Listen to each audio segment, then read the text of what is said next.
up my my screen there, Gina. Oh, sure. Yes, we announced screen there, Gina. Oh, sure.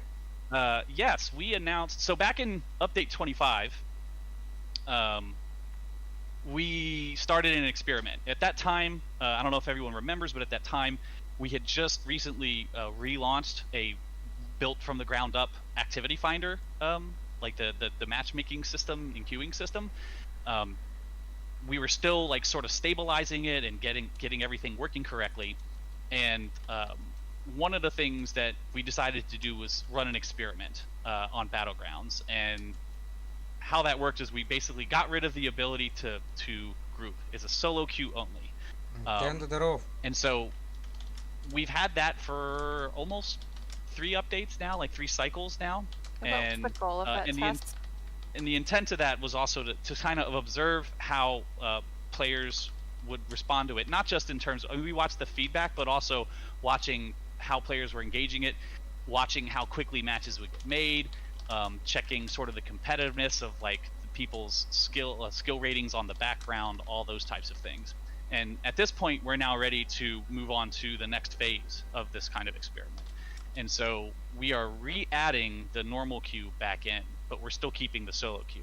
So what this means now is when you go to the activity finder for Battlegrounds, you can pick random battleground. So this is like the old normal queue. This is, you can queue in any size. You can queue solo, 2, 3, or 4 players.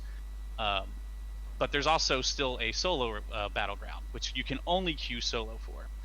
And in order to try to make sure that we're keeping queue times down in competitive matches as healthy as possible, we're actually removing the ability to select game type. So you can't like pick deathmatch or crazy king or anything like that anymore.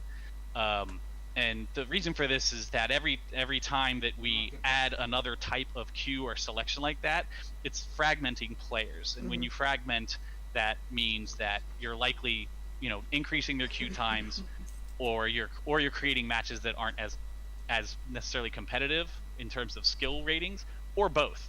So this is what we're doing. I know a lot of players have been asking for this, going all the way back. Yes, we have seen the feedback for a number of months now that you wanted to see this. So we're going to give it a shot, and we'll see how it goes.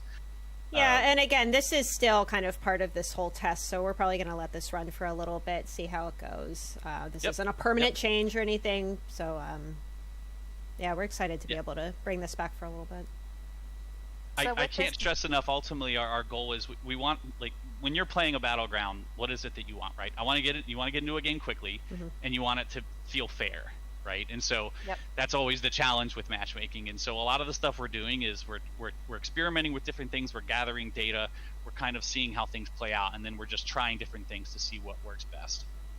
And with this method, it will only be split once, basically. People who join the solo queue will only join other people who have joined the solo queue, and people who join the group queue will only join people who are in the group queue. Yes, if you queue for the solo random battleground, you will not. Everyone in your game is also a solo player. So it keeps what we had with the original test, but also brings back in the ability to like play with your guildmates or play with your significant other if you want. Yep. Like it is not lost on us that people really want to be able to play with friends. And so we're gonna give this a shot.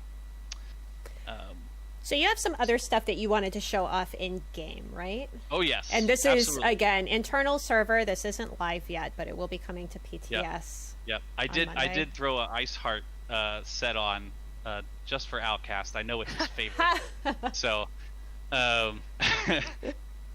so yeah, we got some UI quality of life features coming here in update 28. So again, this base game, everyone gets this.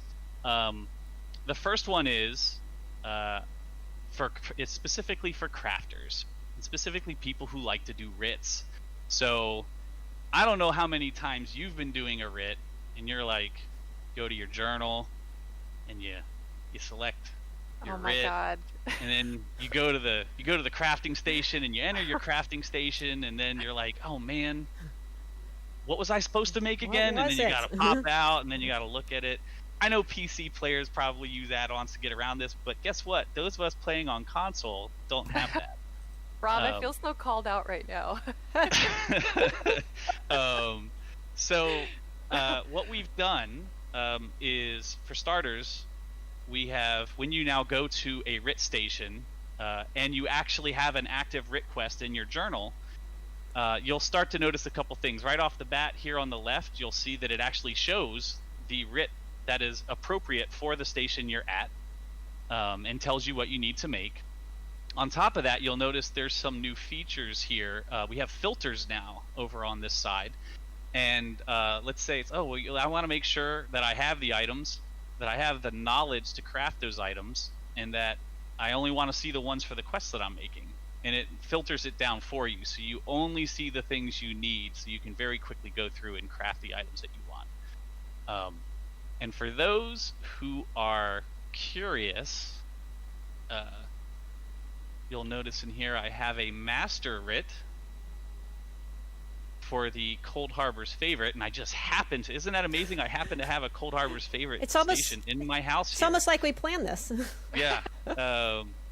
And it works for that too. So this is a clothing station, which means I could do either of my RITs. So it actually has both. So you can click on which one you want to focus on.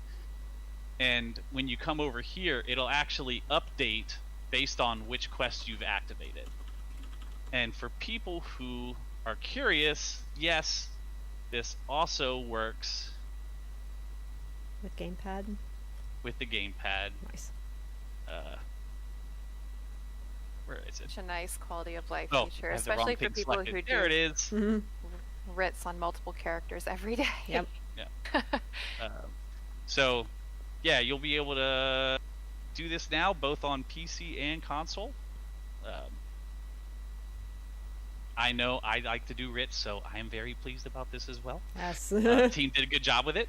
But there's more. We also have gone in and on our inventory screen, you will start to notice some new things. Excuse me.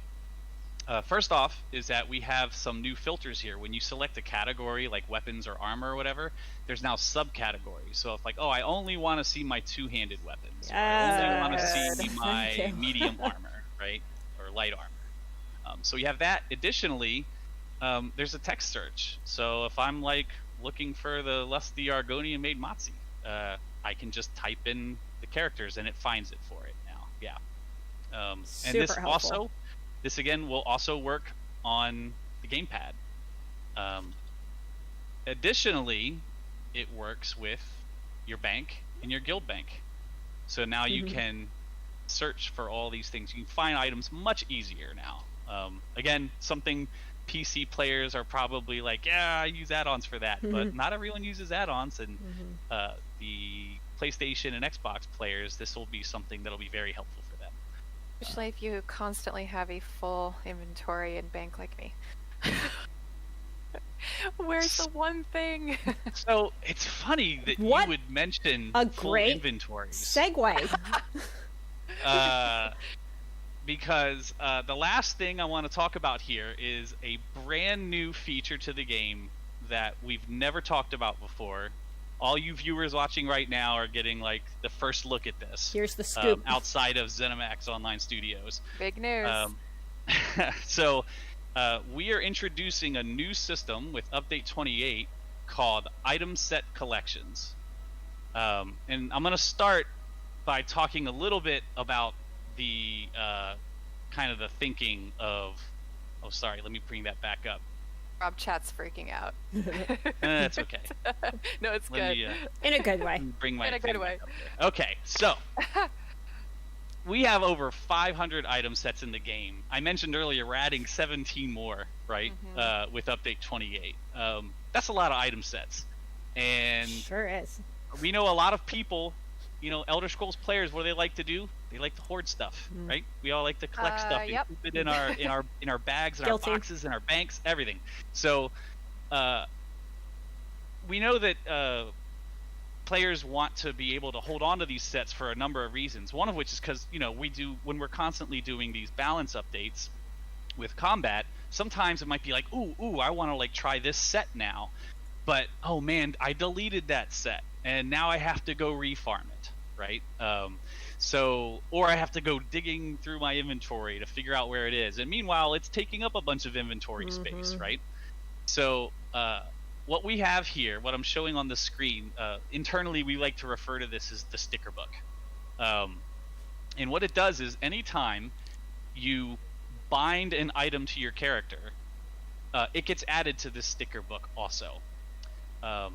And when this goes live on update 28, when you log in a character, it'll go through all your items, look at what's bound to you, and it will automatically add it to this system. Now I know sorry, we're all excited here. Go ahead. When we are on PTS and everybody will be able to test this out, this is for the base game. You will have to log into each of your characters in order to kind of unlock everything. I'm not sure if that's how it's going to be on live too. Once this goes live, I believe it will be that way on live. Okay. But yeah. So when you log in, it'll go through your items. It looks at what's bound. Again, it has to be a bound item. So, excuse me. You'll notice here with the sticker book, it actually also serves as kind of almost a sourcing reference inside the game that we haven't had before, right? Because now, let's say I want to look up, Ring of the Pale Order. Is this the item that I showed earlier, right? I can just type that in. Again, we have text filters for this now. There's also filters here, clickable filters that you can drive down. And you can determine whether you only want to show the ones that you currently have bound or not. And then you can find that item. You can see if you've collected it. Now, when you have collected an item, what that means now is you can safely get rid of that item, either by, I guess, maybe selling it to a vendor or deconstructing it. Right, you won't be able to trade it to another item once it's bound, but you can safely get rid of it. Like, I'm not going to be using this anytime soon, but I've collected it now. It's in my sticker book. I can move on. Hey, Rob.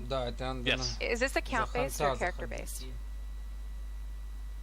I want to say it's character-based, but I can't remember.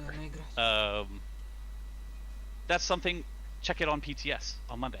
Sounds player testable. So what I'm going to do here, I'm actually going to go back here. I'm going to get rid of... We actually just got confirmation from Rich on the side. He's messaging us. He's saying it's account-based, so... Oh, it is account-based. Yes. See, now I'm going to get scolded by Rich on Monday. He's watching. So, why didn't you know that? It's fine. Right. It's fine. That was a question. There's a lot here. Yeah, so, that was a question that kept coming up in chat, so that's good that we can answer that. So I'm gonna, for example, here I'm gonna show you how this works. I'm sitting here looking at the Deshawn Overland zone sets right now, and you'll notice Mother Sorrow is at the top here. I haven't collected any of it yet. So, but it just so happens that I have some Mother Sorrows in my bag. So I'm gonna go ahead and equip the helmet. That's gonna bind it to my character. I get the message saying that I've collected that item now. Sets updated. I go back to my collections menu. By the way, it's in the general collections menu on PC. That's U key. It's the rightmost tab here. We call it sets. And now you will see it's got a marker on it that it's new, that I have collected that set item. Now, once I have collected a set item, I can safely delete it. So I'm going to go ahead back to here. I'm going to remove it, and I'm going to go to this crafting station and deconstruct it. Oh no, gold hat and Mother Sorrow gone forever. Okay, but now if I go back, actually the next part of this is, in order to once you have collected an item, you can actually reconstruct it. And the way you reconstruct it is you can visit a transmute station. So transmute station, you can find one of these in Clockwork City in the Brass Fortress, or you can get them on the Master It vendor and put them in your homes. So either your own home, or if you have a friend's home or a guild home or something like that, you can go there and do this there. So when you go to the transmute station, you'll notice that there is a new tab called Reconstruct, and it looks identical to the collections menu. And so now you'll notice that because I've collected that, it'll give me the option to reconstruct this item. And what it takes to reconstruct is you have to have the appropriate crafting skill. You have to have the materials, which in most cases is the trade stone and a transmute crystal cost. So now there's a new thing you can do with your transmute crystals. And then whatever tempers you need if you want to upgrade the item. So if there are items that you can't normally get below a certain quality in the game, then you won't be able to reconstruct them in that quality either. So like, you know, monster masks, they only drop, I believe, in purple, epic or higher quality, so you can only construct them in epic or higher quality. This item you can get in green quality, so I could do anything I want. So in this case, I'm going to make it epic. And so, and let's make it infused. And so you'll notice that as I update all this, it's telling me down in the bottom right here what my cost is going to be. So 75 transmute crystals, 3 embroidery, and an elegant lighting. I hit my reconstruct button, it reminds me of the cost, and boom, I have now reconstructed the item. If you look at it in your inventory, you'll notice we have a new icon there that says reconstructed. It basically makes the item automatically bound to you. You can't use it for research. It's basically just something you can wear. However, you can deconstruct it. And if you deconstruct a reconstructed item, I know it's a tongue twister. If you happen to deconstruct a reconstructed item, it will refund the entire cost that you paid to reconstruct it. That includes the transmute crystals. Nice. Full everything back. So there's no fear of losing the materials that you invested. It's a lot of transmute crystals. I see a lot of people asking about transmute crystals. So do I'll I. get to that in a moment. We see you. So you'll notice that it costs right now, it says 75. There's actually a way to lower this cost. And you do that by binding more items from the same set. So let's go through and equip all of these. 110 гиг. I'm going to get a bunch of messages saying I bound them all. And now when I go back to here, the cost has dropped to 60. So how quickly the cost drops depends on how many total items there are in the set. And so if I was to collect all of these, I believe it goes down to 25, I want to say, is the minimum cost. Also keep in mind, all of that stuff is still in progress. Things may be tweaked on PTS. But out of the gate, I believe it starts at 75 for the first item and works down to 25 for having all of them. Also, this system applies to all item sets in the game that are not crafted. So yes, there's PvP items, there's arena items, including the new ones that we just talked about a little bit ago, and I want to make sure it's also understood that this is not additional storage. So this is not when you delete your items, they're gone. What this does is it allows you to, once you have acquired them through whatever sourcing method they have in the world, whether it's a dungeon or whatever, it just allows you to be like, well, I can safely get rid of this. I don't have to store it because I can always re-summon it later at a transmute station. And so it's really going to help with inventory. Yes, that was definitely one of the goals here, was to just let people. There's plenty of things to put in your inventory. Why should it only, why should it predominantly be item sets? We have there's lots of other things players would like to store, including transmute geodes. I have. So, players who are looking at this system are probably like, Rob, how in the world could I possibly reconstruct all these items if I can only hold 100, or if I'm an ESO Plus player, 200 transmute crystals? They're all like low cap. So, we launched the transmute system in 2017, and with the Clockwork City. And the cap has been 100 for all players, 200 for ESO Plus subscribers. And we know that players have a lot of these transmute geodes in their inventory because they're like, well, I don't want to open it until I have space. Yep. So for update 28, you'll see this in PTS 1 on Monday.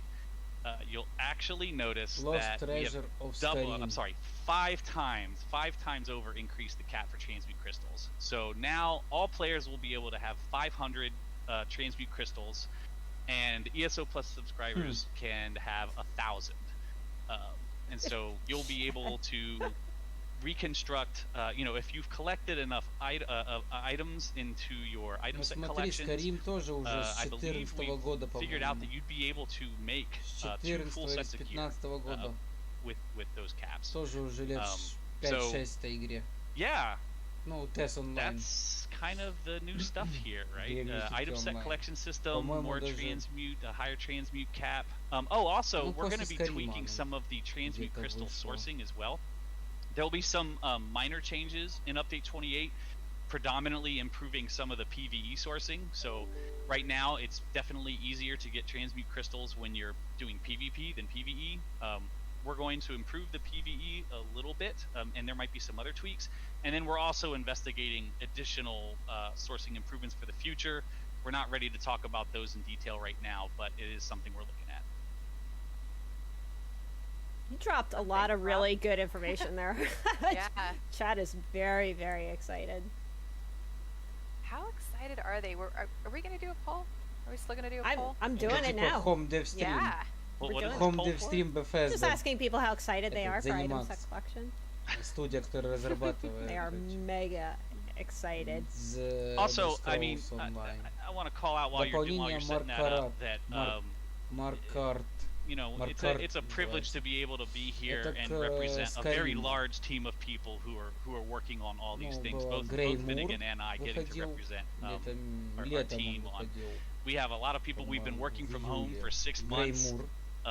We've got people who are working really hard and continuing to improve the game. There's more coming. This isn't. We have more stuff coming in future updates that we're already doing, and it's a challenge, but we love doing it. And the players are awesome, right? Like the community is fantastic, and so we're just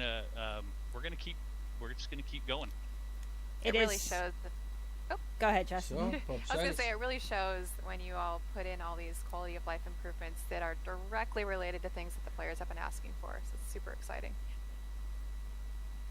Yeah, and I was just gonna say it really is a privilege for us to be able to present this information, but there is a huge team working on all of this that are really passionate, and they've been so excited to be able to at least talk about this stuff with you, and all the other things that they're actively working on. I know they read a lot of the feedback, they play the game, they know what people want to see. So это уже такие тетеньки, такие геймеры. We play the game too. This has been too. a good stream. Такие как я, блин. So before we wrap up, Jess and I are just going to go over the Lost Treasures of Skyrim event real quick. Gameplay designer. So this is an in-game event, as Richard mentioned in the video earlier. God, it feels like so long ago. This begins Wednesday, September 23rd at 10 a.m. Eastern. It runs until Monday, October 5th at 10 a.m. Eastern. So this is open to everybody who owns Greymoor. Дизайнер игрового процесса, ведущий since it is tied to the или antiquity главный. system. And there are. I was going to say there are 2 different aspects of this event. Which, Jess, you want to go through some of that?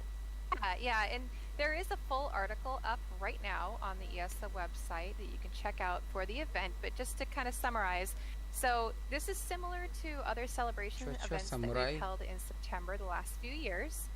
You earn bonus rewards when completing Greymoor daily quests found in Solitude, and then resource nodes have double rewards. Добавили город Solitude. From bosses. The first time you complete a daily quest, you'll get a new bulging box of Grey Host pillage rewards. I'm just picturing what this bulging box looks like. I don't know. There's so much stuff in it. And it has a chance to include crafting materials, valuables that you can sell to vendors, zone set items, treasure maps and survey reports, Chaurus eggs, vile blood, or crimson nirnroot, black reach vampire motif chapters, gray host motif chapters, the new Sovngarde style pages, the Greymore furnishing recipes. So a lot.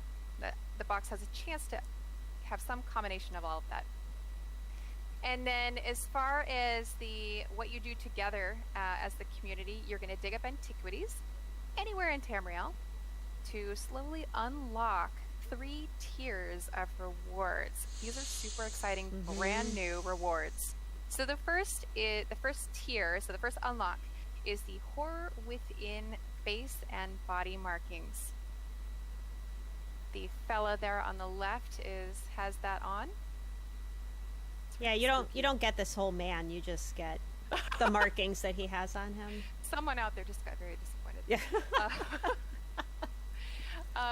Tier 2, the unlock is the Orchid Ball. Фиолетовый олень. It's very cute. Has kind of creepy eyes though. He's seen some. Фиолетовый олень, блин. Yep. And then the one you all really care about, I think, or are most excited about, is tier 3. So if you unlock all the milestones as a community, and we believe in you, you can do Фиолетовый олень. Is the Antiquarian's Alpine Gallery home, brand new Nord style home, and the Antiquarian house, excuse me, the house guest name is Antiquarian Phaedra. Атос — это древние свитки онлайн, Steam-разработчик. Новое дополнение выходит в Скариме в древних свитках онлайн. So you can just go in and claim them once they're unlocked. Either when you unlock all of them, дом можно свой построить. When you run out of time. So basically when the event is over. Check the Lost Treasures of Skyrim page for the current progress, and note that these rewards can only be claimed можно свой дом if you own построить the и там Greymore хранить свои chapter. So you сокровища. don't have to participate in the event, but if you have the Greymore chapter, should. Antiquities are fun. All Greymore owners will be able to claim these rewards as they get unlocked. And again, for anybody asking, how do I get this again? All you have to do is dig up antiquities, and we're going to have a tracker on our website showing how far along we are with the amount of antiquities that everybody is digging up. And as long as we hit those markers, these things will slowly unlock. Or maybe quickly. I don't know. Maybe you guys will get it done super fast. And then yeah, and then once they're unlocked, they'll stay up in the Crown Store for people to claim until the event is over. Now, if anybody isn't familiar with house guests, this is the NPC that you see on the right of the screen. These are a new type of collectible character. You add them in your home just like you would with any other collectible, but you can interact with them and they kind of add some more kind of life and color to your house. So they're like little how do I say this without sounding weird? I guess little NPCs that you add to your house. I was going to say people that just stay in there. NPC. So yeah, good stuff. That'll be starting next week in game. On September 23rd. Sure. So that is, I think that's it. Oh my gosh. We just unloaded a lot of stuff. Давайте немного рубанем. Тессо. Elder Scrolls Online, он, блин, весит, бляха-муха. Это жесть. 110 гигов. Набор с длинным оленем. Углей уже в продаже. Nintendo. Набор с длинным оленем уже в продаже. Так что надо забирать срочняк. Темное сердце Скарим. Получите бесплатно питомца. Успейте приобрести эксклюзивную оболочку за самоцветы. Предложение ESO плюс скидки на костюмы. Получите уникальные награды и коллекционный комплект камней шипов уже в продаже. Олень.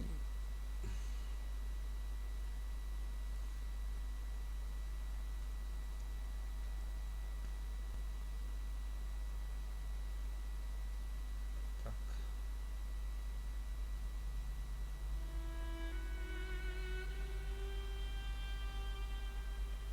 Подключение к серверам.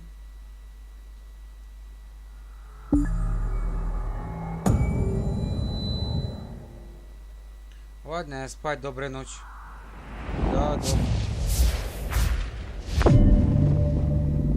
Заниматься. Доброй.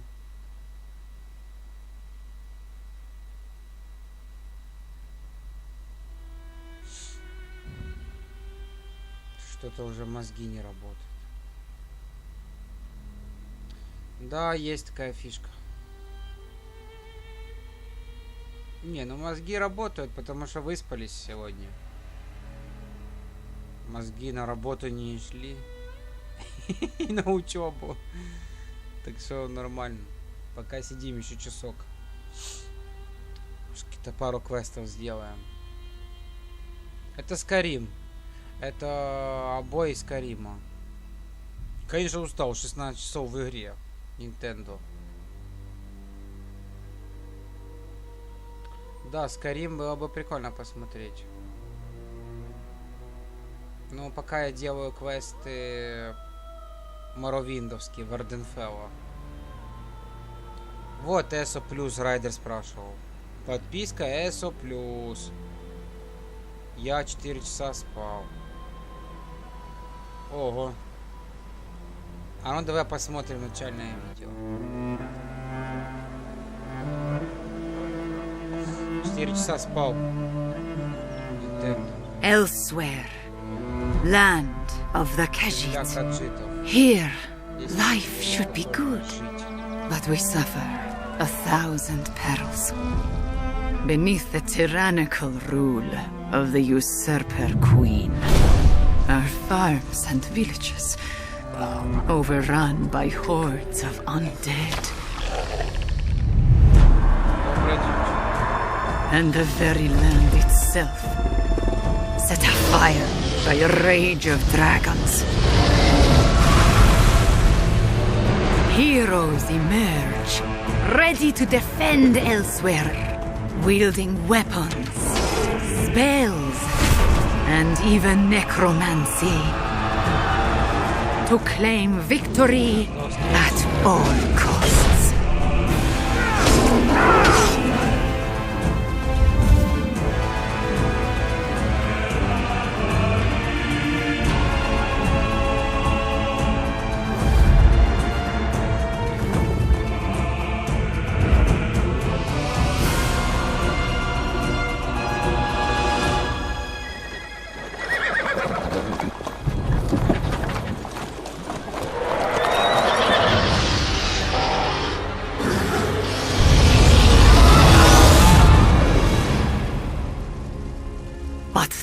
Smoke and flames.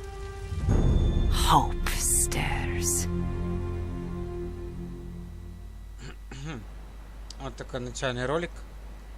В прошлый раз мы помогли Вивеку, лорду Вивеку,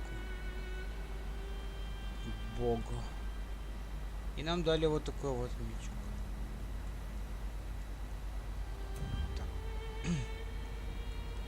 Connect. Русифицировали полностью, по-моему, в этом году уже это официально русская как бы переведена в древние свитки, а до этого было переведена сообществом Рутеса. А сейчас уже официально в Стиме она есть перевод, ну не полная локализация. Есть перевод. Перевод всего текста. Ну, оно как бы не критично. Но приходится божественную силу лорду Вивеку.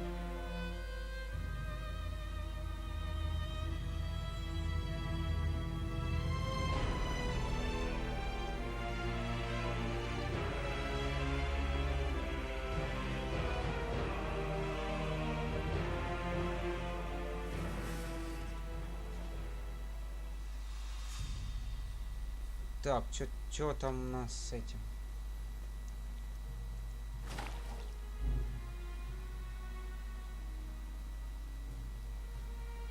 Путеводитель.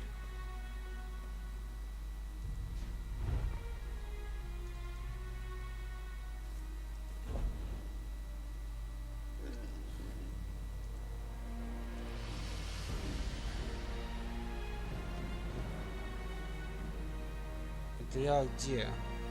А, там где лорд Вивек. А, свинья, привет. Одела свинья.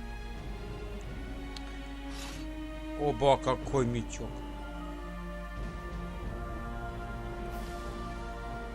Неплохо.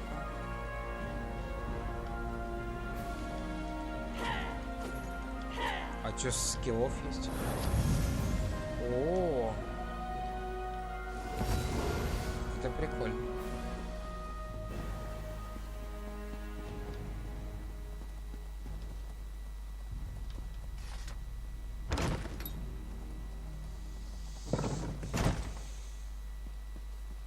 Так, на выход.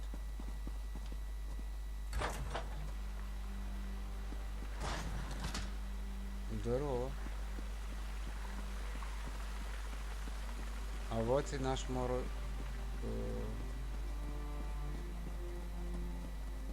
Ну, город, собственно, называется Вивек, в принципе, как и лорд города.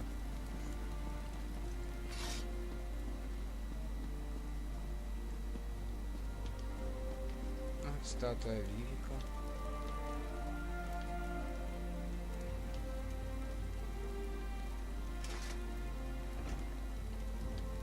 Можно помолиться здесь.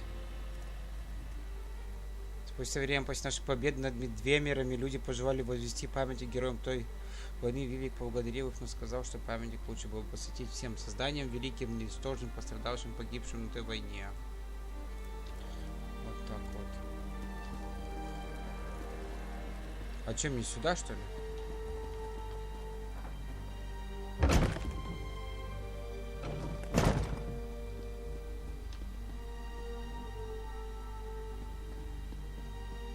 Да.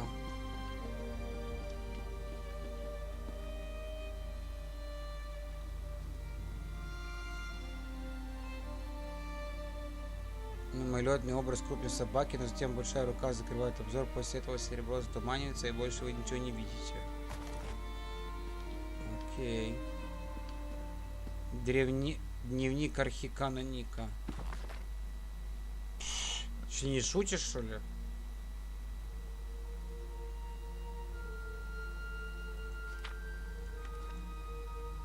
Тарвус, архиканоник лорда Вивека.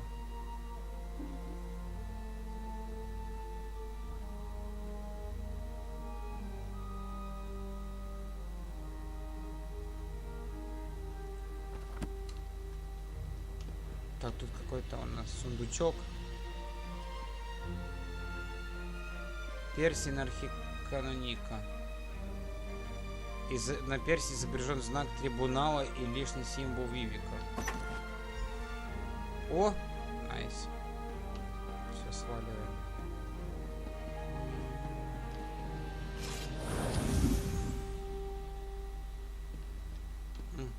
Как это называется? Лютня или...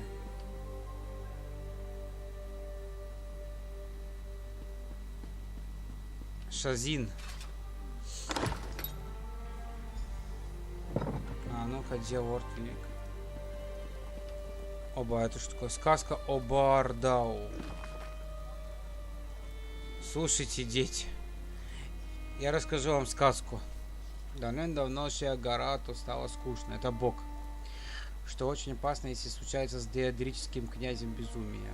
О. Как известно, у всех из дома забот, в сердце нет места любви, и потому сделал кое-что ужасное. Он взял из пустоты, что окружает наш мир, огромную скалу, и швырнул ее далеко-далеко в сторону Нирна. Да, Шагарат не особенно беспокоился о том, куда же эта скала упадет и какие разрушения причинит. Он просто хотел посмотреть, что будет. И кто же должен был предотвратить это зло? Были ли это боги во всей их всей мудрости? Нет, ибо они могут сделать ничего, лишь внушать ложную надежду и предлагать ложную веру. Возможно, даэдрические князи во всей их силе и могуществе, но нет, ни миры, ни люди не могли предложить ничего достойного за то, что эти жалкие князи помогли справиться с такой серьезной проблемой. Так что скала все летела и летела, и стало ясно, что падает на самый прекрасный остров во всем Нирне. Скала должна была упасть на Варденфелл. Многие плакали и стенали, видя ее приближение. Эшвандеры — это эти эльфы темные. Молились Азуре, богине Азуре, но она ничего не сделала. Люди и меры молились своим богам, но они ничего не сделали. Меры, наверное, это две меры. А мы, темные эльфы, молились троим нашим достославным живым богам, и Вивек услышал наши мольбы. Он поднял руку на невозмутимый, спокойный, источающий священный свет, и падение небесной скалы замедлилось. И еще замедлилось, и снова замедлилось, и все, кто плакал, стена, замолчали, ибо Баардау достигла точки своего покаяния. Мирно висела она в воздухе над тем местом, где однажды будет построен город Вивек. Вы спросите, в чем же мораль этой истории? Почему великий Вивек просто не опустил эту небесную скалу на покрытую зеленью поверхность? Мирно. Слушайте внимательно, ибо этому есть причина, как и всем деяниям троих. Каждый день Баардау испытывает нашу веру, и каждый день мы демонстрируем Вивеку и трибуналу нашу любовь, удерживая эту скалу в воздухе. Да, именно наша любовь, наша преданность, наша вера и трибунал держит ее выше, вышине. Это доказательство не только могущества Вивека, но и любви его последователей. Итак, Баардау висит вечным напоминанием для всех. А теперь все вместе. Слава Вивеку, слава троим. Так, ну что ж, продолжим. Свинья. Так. Мы должны встретиться с лордом Вивеком. You cursed the darkness with good reason. Now praise the return of the light. Вот, собственно, Вивек, Серим, этот боролся. Это мы помогали восстанавливать силу. А этот каноник. The eyes and ears of the warrior poet returns. And just in time for the gathering crowd. Were you able to locate the archcannon's signet? Глаза и уши воина-поэта вернулись. И как раз вовремя толпа собирается. Тебе удалось найти перстень архиканоника? Да, перстень у меня. Continue to guard it, for it represents not only my loyal servant Tarvus, but also the past and future of my priesthood. And take this as well, to aid you in your next task. Береги его, ибо он представляет не только моего верного слугу Тарвуса, но также прошлое и будущее моих жрецов. Возьми также и это, поможет тебе выполнить следующую задачу. You have been my eyes and ears in the world. Now be my hands. Within the modest sack resides gifts for my faithful servants. Blessings from me, though I would have you deliver them. You served me in adversity. Now join me in celebration. Лорд Вивек говорит: ты была моими глазами и ушами, обращенными к миру. Теперь же стань моими руками. В этой скромной сумке хранятся дары для моих верных служителей. Я бы хотел, чтобы ты вручила их. И ты поддержала меня в беде, раздели же со мной торжество. As I call forth my faithful, reach into the sack and give them the first thing you find. They shall hear my words of praise and gratitude, while it shall be your hand that rewards them. Are you ready, friend of Vivek? Как только призову одного из своих преданных слуг, запусти руку в сумку и вручи ему первое, что попадется. От меня они услышат слова похвалы и благодарности, а награду им даст твоя рука. Ты готова, подруга Вивека? Готова. Overseer Shiralas, step forth. Надзирательница Ширалас, подойди. Overseer Shiralas, you sacrificed your blessing stones to aid the warrior poet. Well done. Take these recharged stones and finish building my city, after relaxing with your patient wife.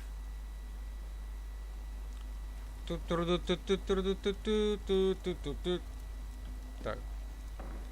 И награда вручает надзирательница Ширалас. Барелзар, выйди.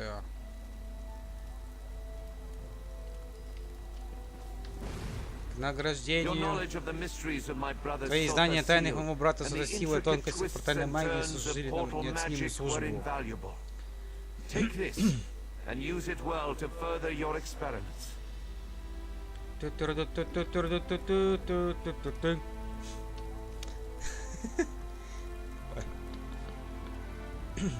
Gemstones filled with a tiny fraction of divine energy.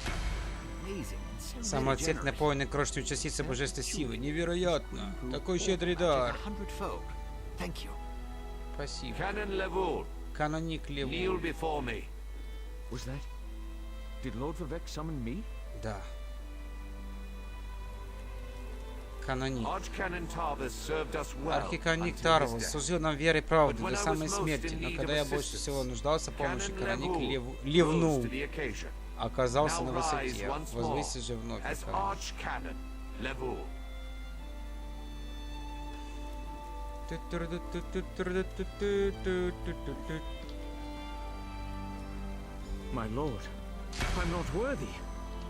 Я недостоин. Я постараюсь оправдать доверие. Спасибо.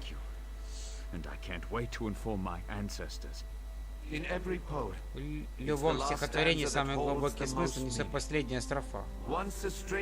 Когда ты чужачка на нашей земле, теперь друг навсегда. Выйди вперед. Я ушел спать. Всем доброй ночи, Райдер. Райдер, доброй ночи.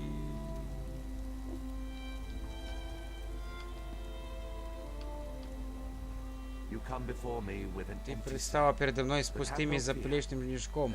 Но не страшись, я писал об этом. Относись к своим врагам хорошо, а к друзьям еще лучше. Знай, я считаю тебя своим очень хорошим другом. Понимаешь эту честь, которую я собираюсь дарить тебе? Да.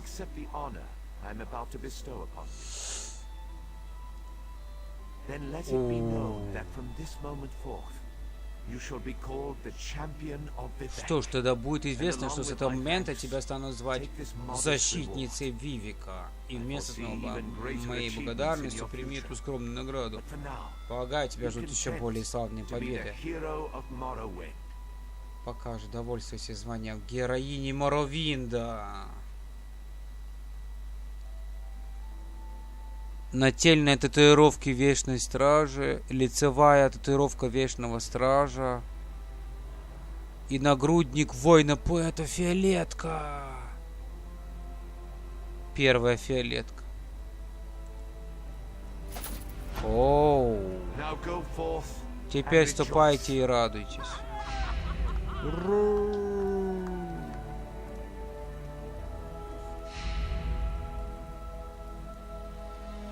Коллекция обновлена. А ну-ка.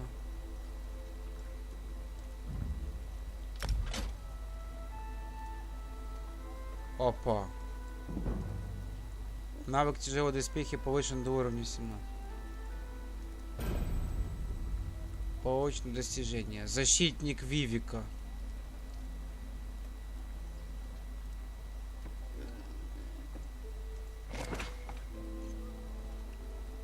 Так, а где этот посох, который опыт дает? Ой, ладно. Можно и без него пока. Вот коллекция, внешность. Отметина на голове.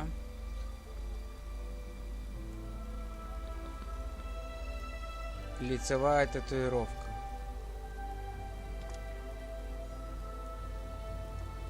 А, вот такая. О, круть. Прикольно.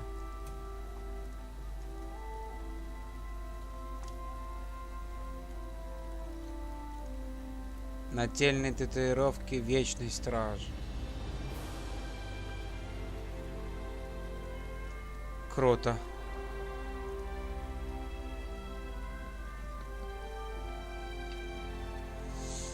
Так, ну что ж, куда дальше надо пилить? Куда нам пилить дальше?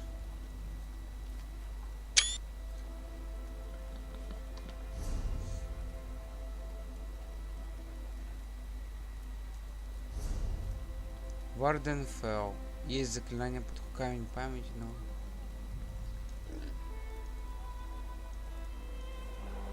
Зала фабрикация. Остров Стылая, Скала. Найти ведьму. Stone Falls. Гильдия. Поля сражений.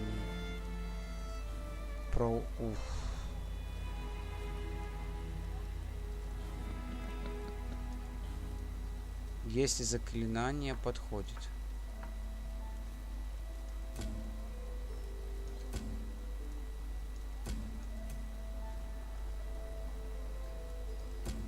Проклятие Саотан. Связь с предками.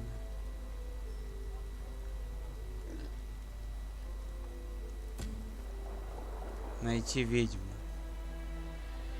Стом Груфа, он думает, ну что... И где мне эту ведьму искать теперь?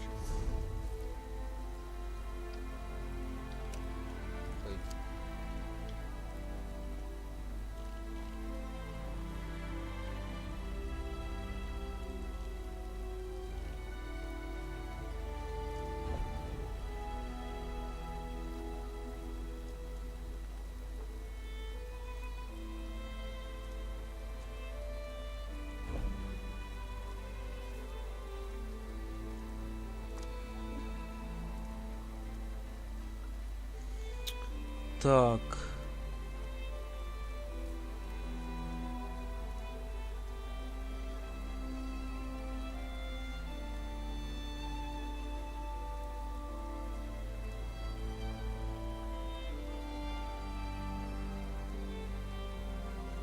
Следы Стромгруфа.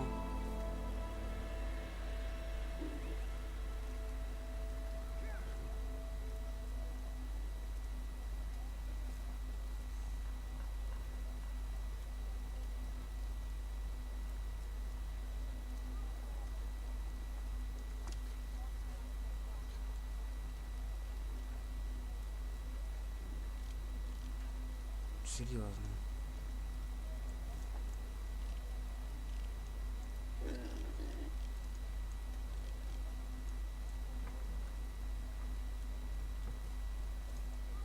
Ну и куда мне пилить теперь?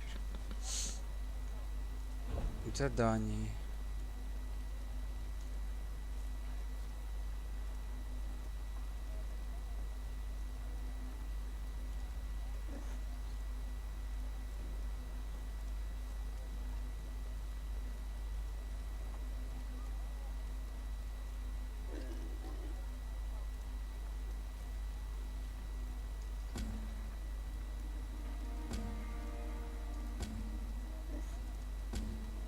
Демоническое оружие.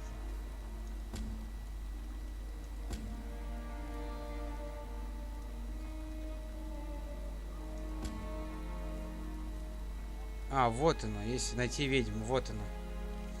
Все нашел.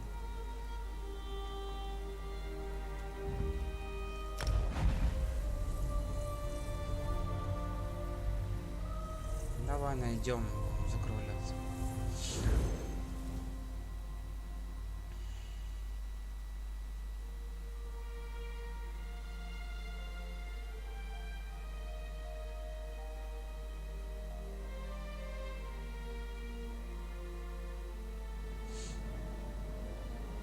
Так, куда дальше? Атлас, я тоже спать пойду. Спокойной ночи, Атлас. Так. Спасибо тебе большое.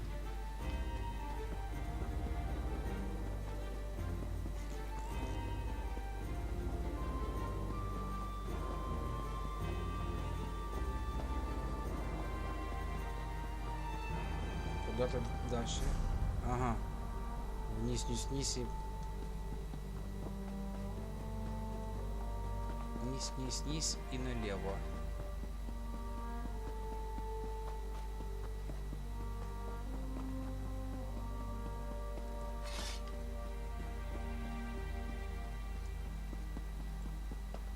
Доброй ночи.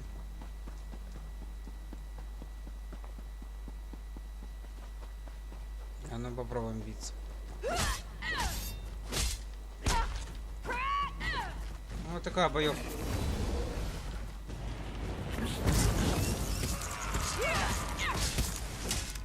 Блин, какая блоха здоровая.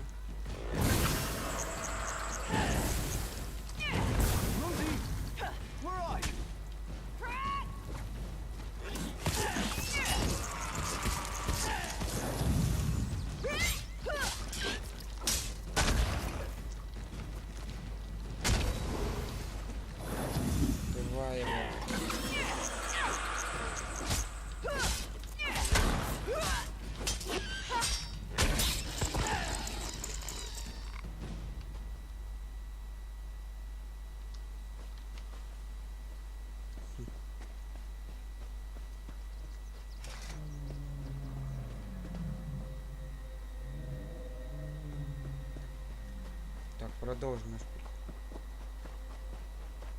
В поисках ведьмы какой-то. Чего надо делать, что пока сам не разобрался.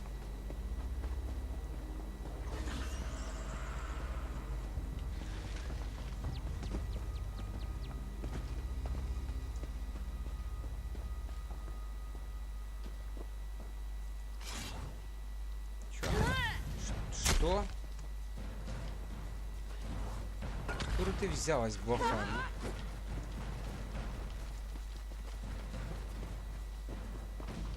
Опа, а вот остатки этой ведьмы, типа. Бутылка меда. Отыскать следы стромгруфа. И... Куда дальше?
Странное создание. Так, а тут у нас следы бутылки меда. На бутылке меда. И еще где-то здесь. Возле бонфайра. Mine. Uh-oh. Thanks for chasing off the last of the goblins. Horrible, smelly little creatures. А вот и ведьма. А вот тот чувак похож на Горвома был только что. Моя прелесть. Praise Vivek. You certainly look more competent than that half-naked Nord with a thirst for foul mead. Хвала Вивеку. Ты определенно выглядишь надежнее, чем пауковый Норд, который думает только об этом гадком меде. Ты та ведьма, которая околдовала Стромгруфа Стойкого? Which? Oh, let me guess. You ran into an idiot Nord frozen on the side of the road? I hired Stromgruff to escort me and protect my valuables.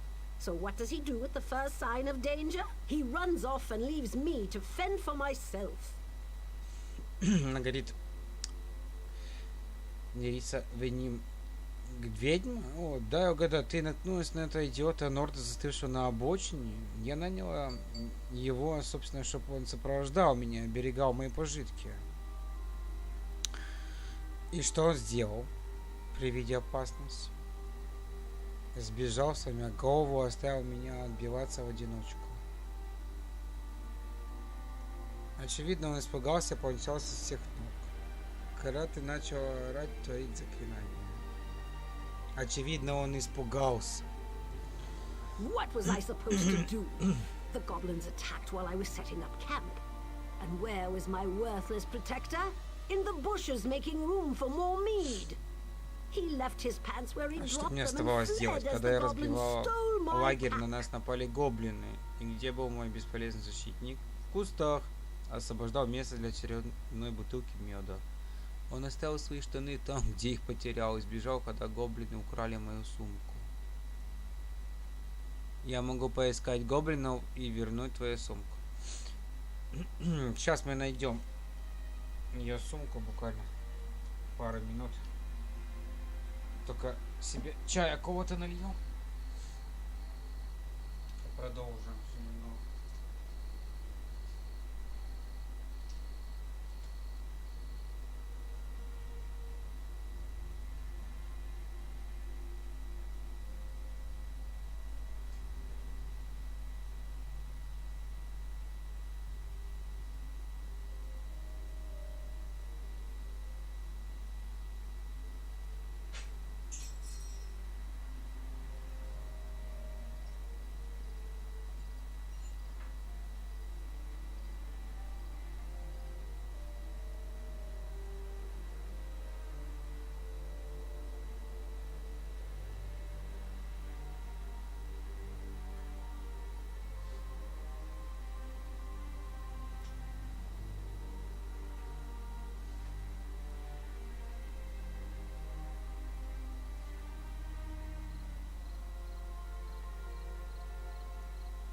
Доброй ночи, народ, еще немного потусим в древних свитках. Так, ну что, поискать гоблинов и сумку? Thank you. The goblins fled toward the hills to the northeast. Find them and retrieve my pack. They also took the sword I gave to Stromgruff as part of his compensation. I expected him to use it, not drop it like a hot potato before he ran.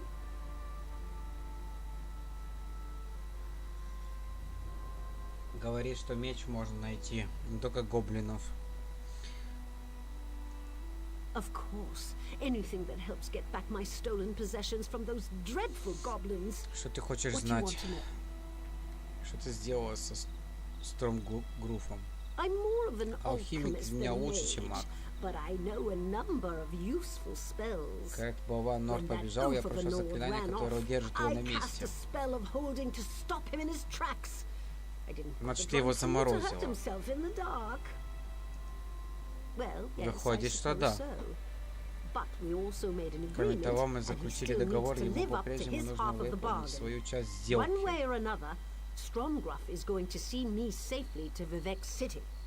Почему меч и сумка так важны?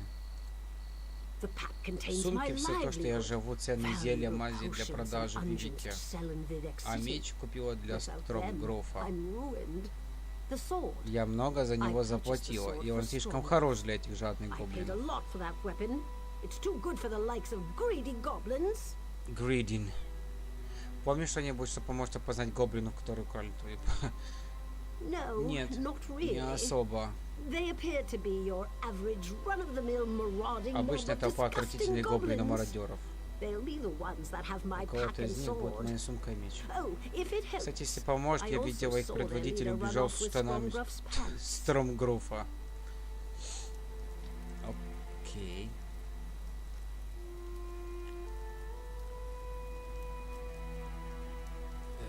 И...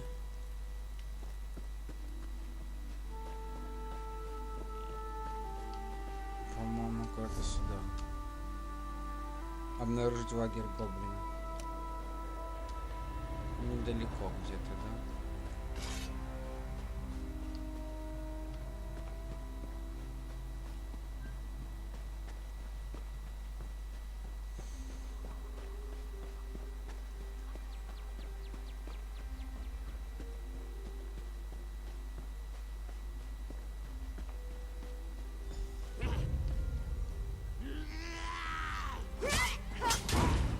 Гоблин, мать его.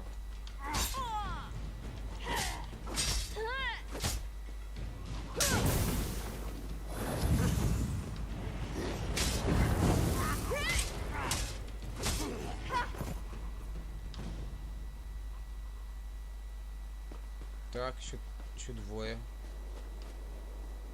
Хороший эльфийский меч.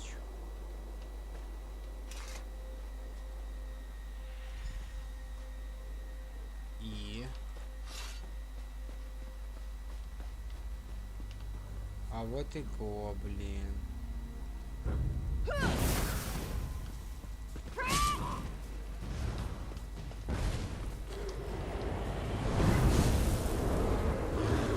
Медведя вызвал. Ой,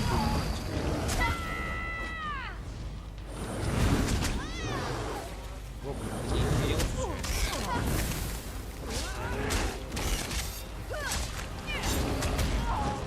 Хранитель гоблин.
Не загасишь, нигде не исчезнет.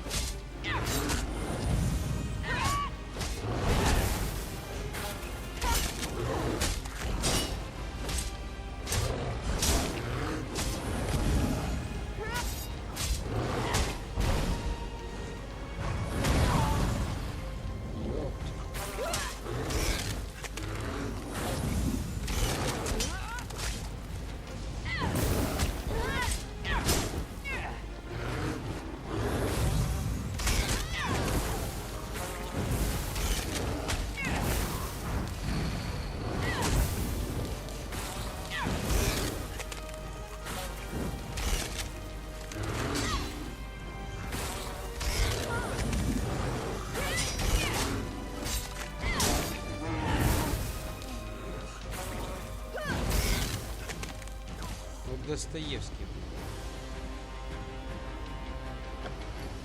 Остальные по ножу здоровья.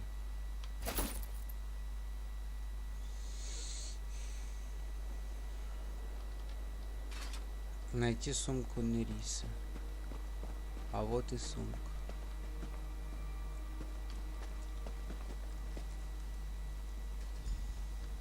Поговорить со Стромгруфом. И где наш?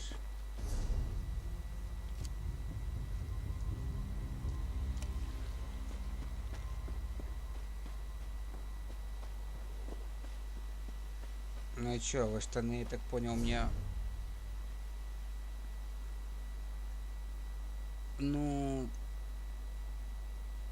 В принципе, они мне как бы не упали вообще. У меня круче. Окей.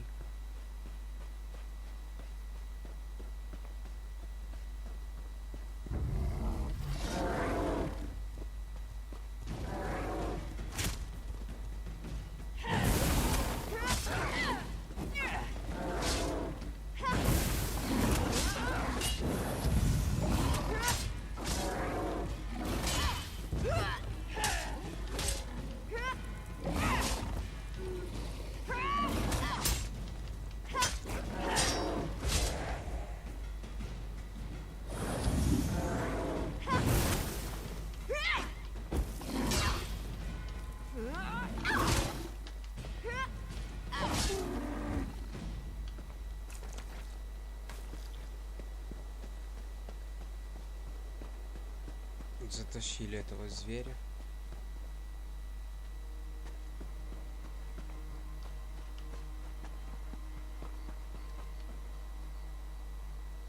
Ну и где этот чувачок?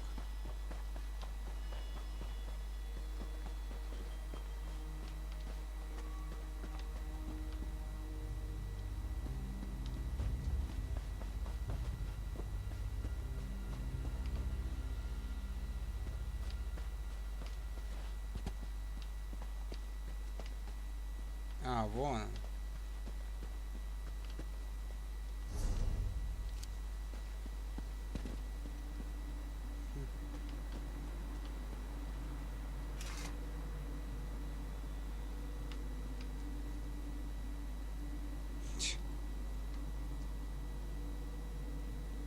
You know what true boredom is? Spending endless hours looking at the exact same spot. I'd give my left foot to be able to turn my head. Целую вечность пялится на одно и то же место. Я бы одолел, чтобы повернуть голову. Ты нашла ее, эту ведьму, которая наложила на меня проклятие. Я встретил Нерису Веним, ее история здорово отличается от твоей. Я сказки рассказываю, думаешь, сам себя заморозил? Это возмутительное обвинение ранее до глубины души. Ну почему, что она тебе такого сказала? Гоблины атаковали лагерь, когда ты освобождал место под мед. Гоблины? Пожалуй, они могли издавать все эти крики и быстрые, это был занят какими лишними делами. Это не объяснит, почему она начала орать все эти жуткие проклятия. Она пыталась напугать гоблинов и ждала, что ты придешь на помощь. Надеюсь, ты рассказать что-нибудь, а не пугать меня до смерти, пока я был занят в кустах. Признаю, может быть, ты сделал пару глотков меда, но я устал. Но нельзя же мне так оставлять на показ всему миру. Нериса скоро подойдет и займется тобой.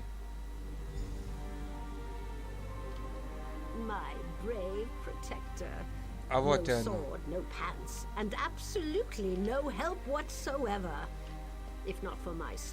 Вот он.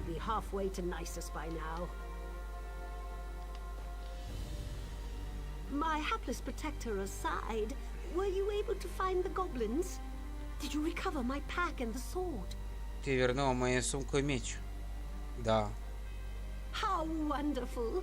I despaired ever seeing either of these again. Ни того, ни другого. You'd be surprised how much the people of Ты не представляешь, сколько жителей Вивека заплатят за мои замечательные мази. Спасибо. Thank you. Ты снимешь заклинание? Мне все еще нужна помощь этого мерзавца, чтобы доставить вещи до рынка клиентов. Он защищает не слишком умело, но полагаю, он достаточно силен, чтобы нести сумки. Как ты ставишь, что группа довести работу до конца, когда Ой, не волнуйся, я знаю одно заклинание, которое гарантирует, что дойдет со мной до самого Вивека. Спасибо. Я правда умею ценить помощь. Да не за что. Set me free and return my sword, witch. That sword is payment for escorting me to Vivek City. We're not there yet, you ungrateful oaf. Vivek City? I don't want anything more to do with you and your witchy ways. I'll set you free, but you will live up to our agreement. And you'll do so sober. No more meat for you until we reach Vivek City. Stop that,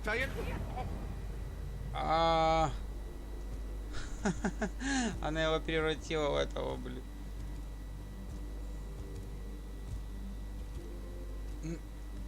Окей. Что там по заданию? Кугара превратила. Гуарчиком.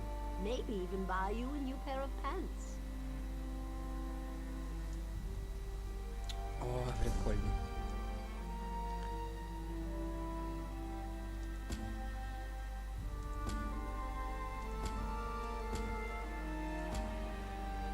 Демоническое оружие, заговор Ковина, камень памяти.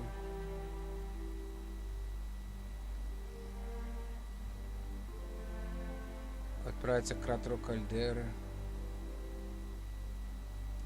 Книга волшебника.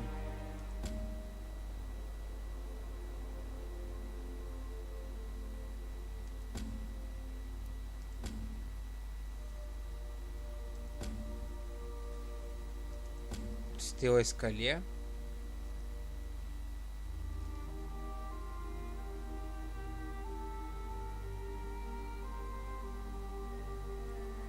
Начало истории на стылой скале. Ну давай.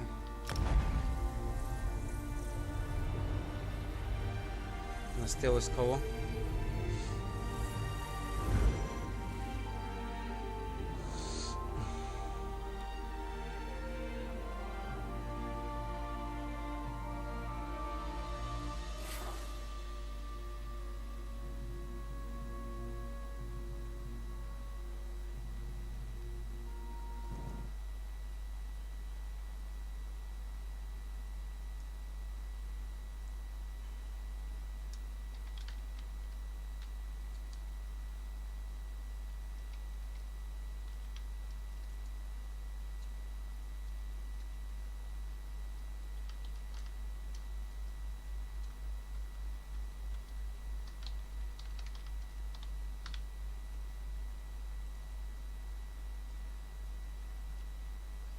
Так, продолжим. И на стылой скале. Стылая скала. Секунду.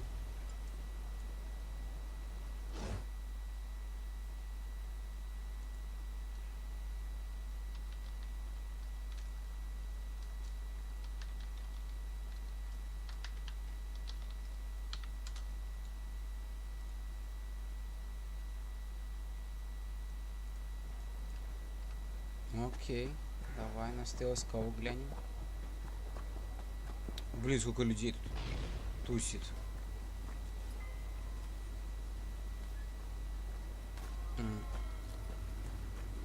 Ого!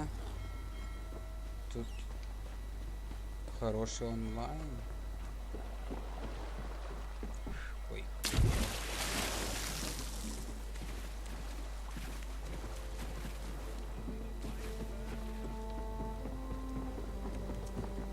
Да, сюда. Морнхолд. Отправиться в Морнхолд. Ой, где это? Прикольно.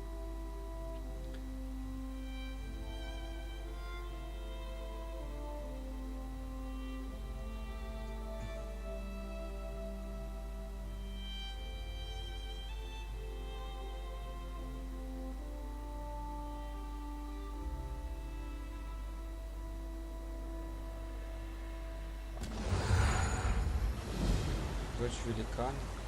The time is now. Seek me by the cliffs outside Devon's watch. Hurry. От дозора Девона.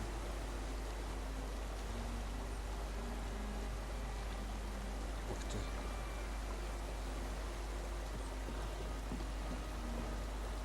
Перевозчик. Сиренга.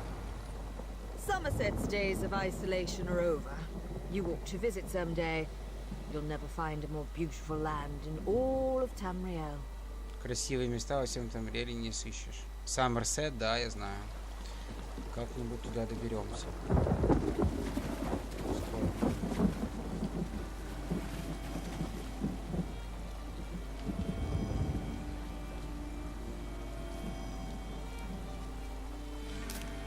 Корень Нирна.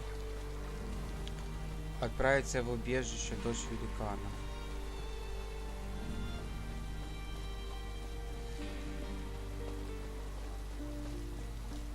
Ух ты.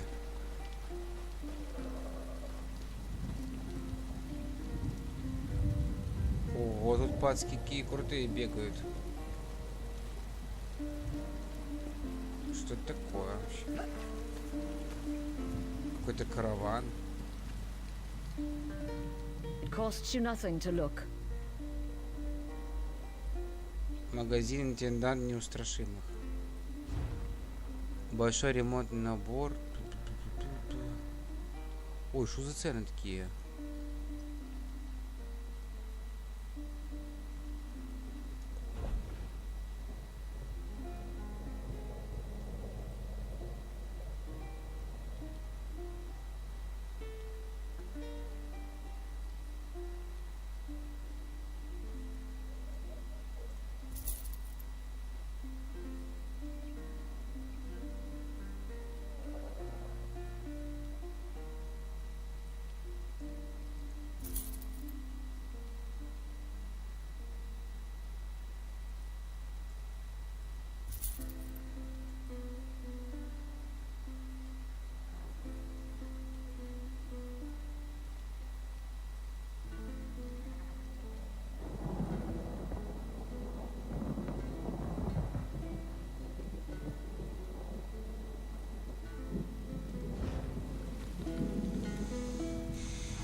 Верблюд какой-то.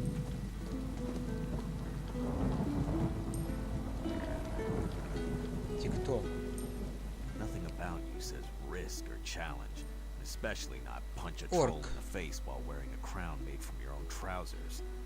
If you care to prove me wrong, I can introduce you to my two best friends, Gold and Bragging Rights.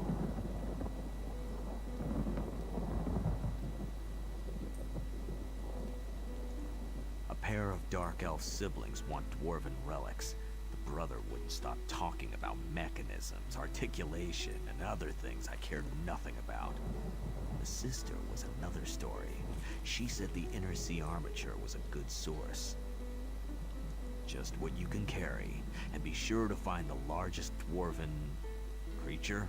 Is that the right word? It doesn't matter. Smash the toughest dwarven creature you find in there. The siblings want to map the place once the larger dangers are handled. И где мне это убивать? Геймерская реликвия Стоунфолза.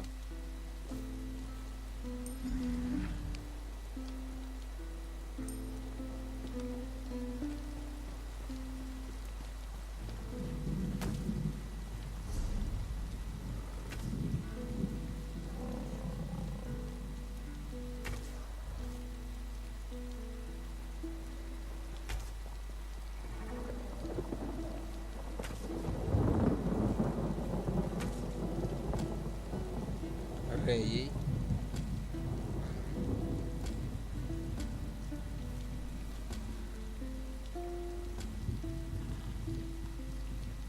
Поговорить со Скаудиром. Поговорить с Рэей.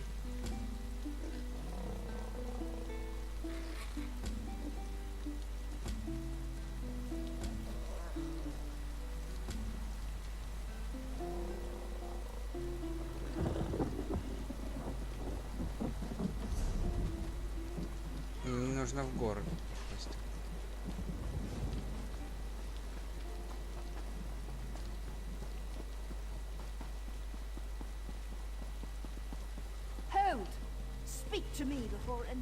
Welcome to Mournhold, capital city of the Ebonheart Pact. We track all visitors. Upon arrival, everyone must see a registrar who will record your name and business in Mournhold. Thank you for your cooperation. Столица Ebonheartского пакта. Это эльфы. Мы отслеживаем всех посетителей. По прибытию каждый гость города должен отметить своего регистратора, который запишет его имя и цель прибытия в Морровинд. Благодарю за понимание. Почему? Deshawn has become a chaotic, dangerous place. Why shouldn't we instill a degree of order in our most prominent city? Little inconvenience is a small price to pay for your continued safety, citizen. Speak with Registrar Revo in the city center. Take the stairs up to the central building, and you should find him in the courtyard there. Do not dally. It is illegal to enter Mournhold without being registered.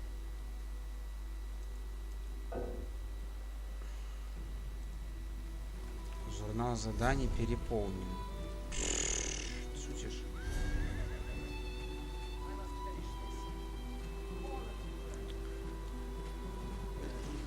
Ну и... окей. Stoneforce.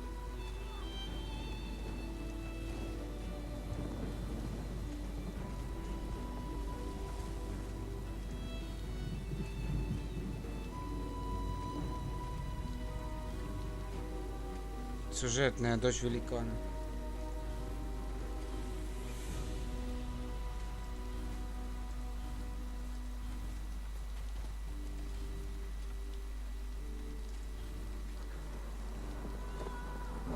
Начало истории на Стылой скале. Найти Даржа. А это где?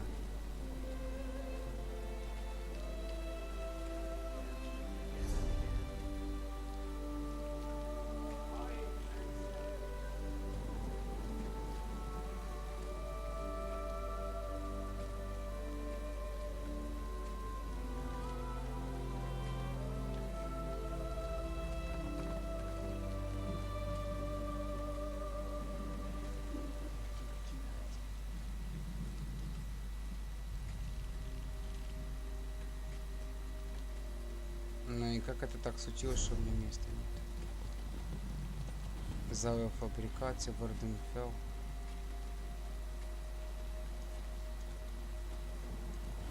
Остров Стылая Скала.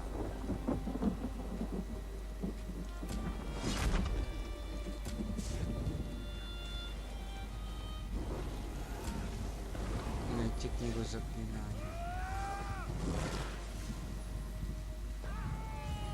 Дочь великана, вот он, короче. Отправиться в убежище.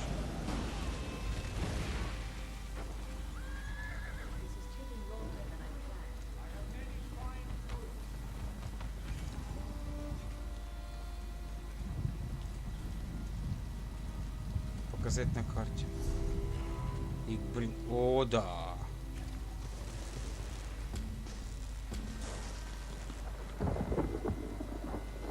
Эта карта мне помогла. Поговорить с Рей, поговорить с Калдиром. Да уж.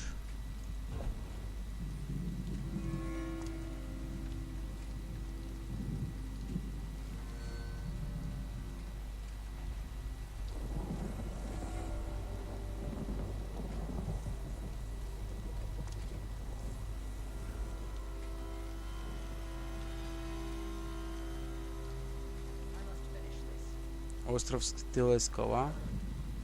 Найти Даржа. Хокниром.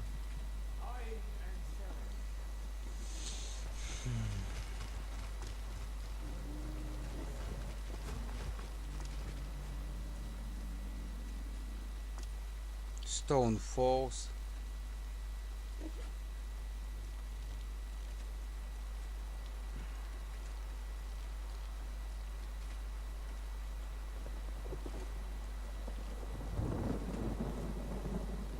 Вот это сюда.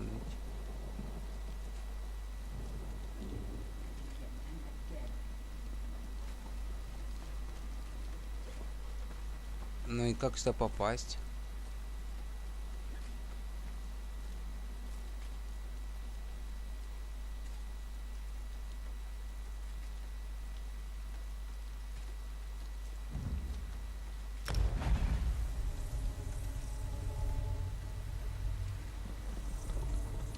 убежище. Блин, тут просто дофигища локаций и заданий. Немерено.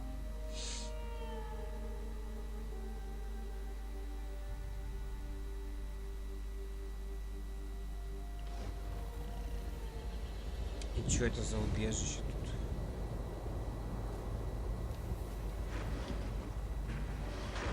Индивидуальная подхода.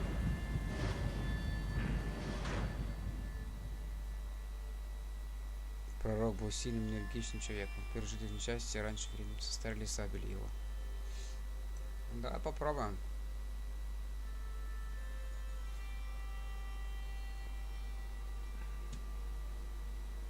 Убежище. Ну это по сути это данж.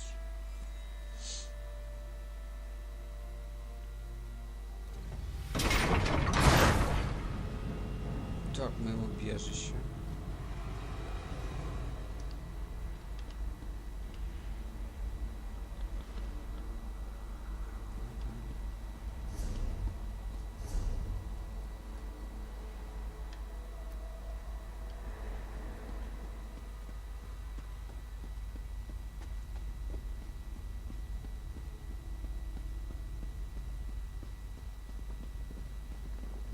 Так, у нас здесь пророк. Пусится. С которым мы бежали из тюрьмы. It is good to see you again, and I do see you in my own way. Рад снова тебя видеть. In time, a tear in reality that shouldn't exist and cannot long endure. Да, я вижу тебя, но по-своему. Ты рано на теле времени. Разрыв реальности, которого не должно быть и который может долго существовать. Почему ты говоришь загадками, мастер Йода? Fate speaks in riddles. Your fate was written in the scrolls long ago. It is entwined with the fate of the 5 companions. I have finally located Lyris Titanborn in Cold Harbor. Загадками говорит судьба. Твоя судьба была написана в древних свитках давным-давно. Она переплетается с судьбами 5 соратников. Я наконец нашел Лирис, титанорожденную в хладной гавани. Она работает в ужасной кузнице под властью великого обманщика. Молокбала. Ее душа в большой опасности, ты должна пойти к ней. Я могу создать врата в этот темный мир, но тебе надо поторопиться. Открыл врата. Ну, собственно, я думаю, это уже не сегодня будет, нет. Будем это уже продолжать, скорее всего, завтра, потому что будем идти отдыхать. И в следующей серии мы затащим и спасем Лирис. Но это будет, по-моему, уже в следующий раз. Доброй ночи, народ. До встречи.